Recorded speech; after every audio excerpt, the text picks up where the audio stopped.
Kristen with Collision Hub, and no SEMA is complete unless we're at the BASF booth and we're unveiling a Ringbrothers custom car. Mike, thanks again. It was a great unveil. The Grinch. The Grinch. It's an amazing name and an amazing color. Talk with us a little bit about the car, the build, and that BASF color you selected.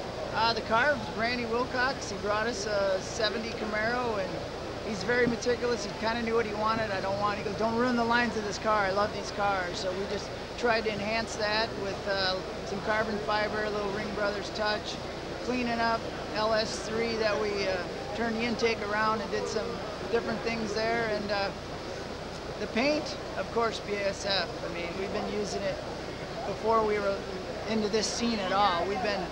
We were shooting Diamond at a young age, and it just kind of worked our way into the Glazer line and the 90 water line. And yeah, no, it's definitely a product that has grown with the industry. Now, how long have you been spraying the 90 water line for BASF? Honestly, last year was the first year that we sprayed it, and that was for the SEMA.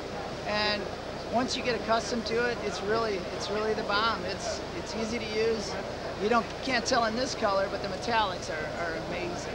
Yeah, we hear that a lot from shops that are a little bit hesitant. They make that first jump from the water to the solvent, and then after doing it, they're like, man, we're never going back. Right, it truly is. And the way theirs stays, where you add the water to it versus a lot of other paints where it comes, they've got a shelf life, and BASF doesn't, so it's a great thing. Now, you've got another piece of equipment in your shop that's brand new. Global Finishing sent you a great new paint booth. Let's talk a little bit about how that booth plays into spraying waterborne paint.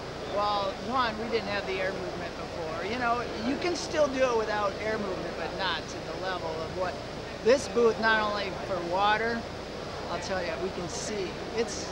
I never realized a paint booth could mean that much, and I honestly, you know, I think everybody realizes they can do it in their garage, and they can put some fans in or whatever, but to truly have a room where, one, you feel safe in, you get a good air movement, and you can see. Yeah. And it's just incredible. And my wife just made a statement that she's so glad we have it because maybe I'll live longer now because of that thing. It is really healthy. Now, the vehicle that we had in the booth last year was a waterborne in a different booth, and we've made that switch. So did you see a vast difference between just last year's shoot to this year's shoot just by changing paint booths? Absolutely. I don't even know where to begin and tell you the difference. It's just, one, you feel good. It makes it feel good in your shop to have something so nice. The way the paint room is set up, not only, before we never had it ventilated, like now we have this ventilated paint room. Not only that, we have a prep station by them, and it's kind of morphed into what a great. It's great. Feel I safe. understand that GFS has gone a little farther, and we're even going to have a limited edition Ringbrothers paint booth that anybody can purchase and put in their facility. Yep, and I'll tell you, to think of some guys from Plain, Wisconsin, of 600 people, and they're putting your name on something that large, it's really exciting. Well, you guys definitely deserve it. We love the way that you keep the lines clean and that you stay true to the body style of the car and just bring back that old hot rod feel. It's almost like we get transported back in time with a little bit of a today's twist, so it looks great. Stay tuned to Collision Hub. We're going to have more coverage with BASF, talking about the car, doing a little bit more of the details, and then we're going to be out in one of the GFS booths in the parking lot showing you how it makes a difference in what you spray. Thanks.